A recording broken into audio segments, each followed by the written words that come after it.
So this is going to be just a quick review of ionic and covalent naming. So when we first start with this, we have to ask ourselves, is it ionic or covalent?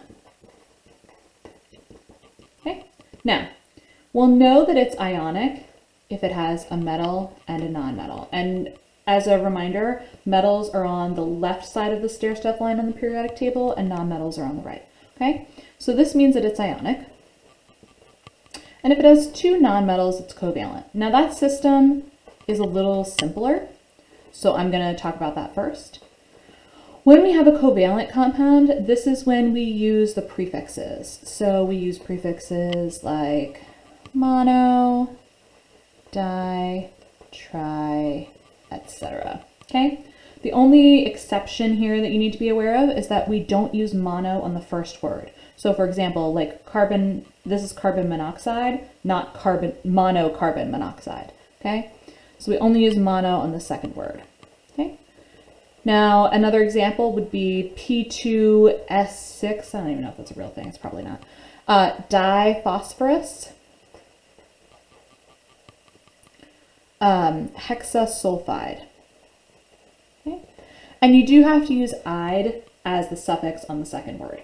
Okay, but pretty straightforward, and the prefix just says the number of that type of atom. So there's two phosphoruses, phosphori, so it should be di. Okay, all right, now ionic gets a little bit more complicated. So for ionic compounds, we have to ask ourselves another question, which is, does the metal have multiple oxidation states?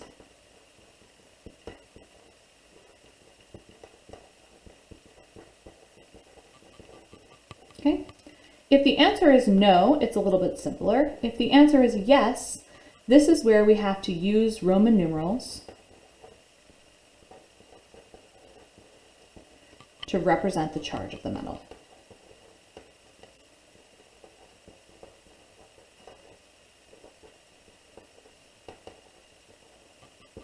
Okay. So, for example, let's say that I had TiCl3. So it's some kind of titanium chloride, but we need to figure out what the charge on the titanium is. Okay, so I know that I have one titanium ion and 3 chloride ions. Now to figure out the charge on that titanium, I'm going to have to work backwards from the charge on the chloride. So looking at the periodic table, I could see that chlorine needs to gain 1 electron to have a stable noble gas configuration. So I know that it has a charge of -1. So that means titanium, to balance out the total of -3, has to have a +3 charge. Okay, so I would call this titanium 3 chloride.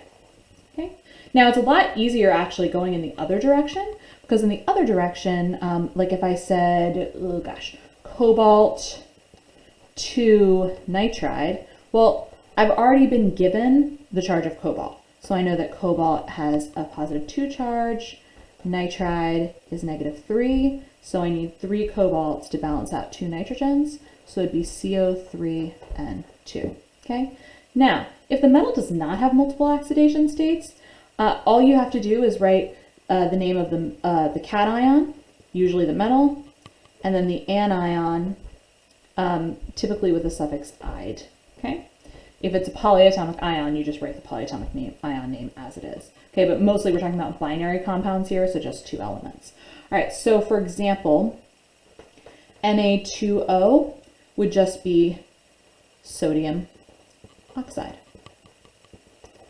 Now, when you're going from the name to the formula, again, we have to think about the charges based on the periodic table. So if I wanted to write the formula for aluminum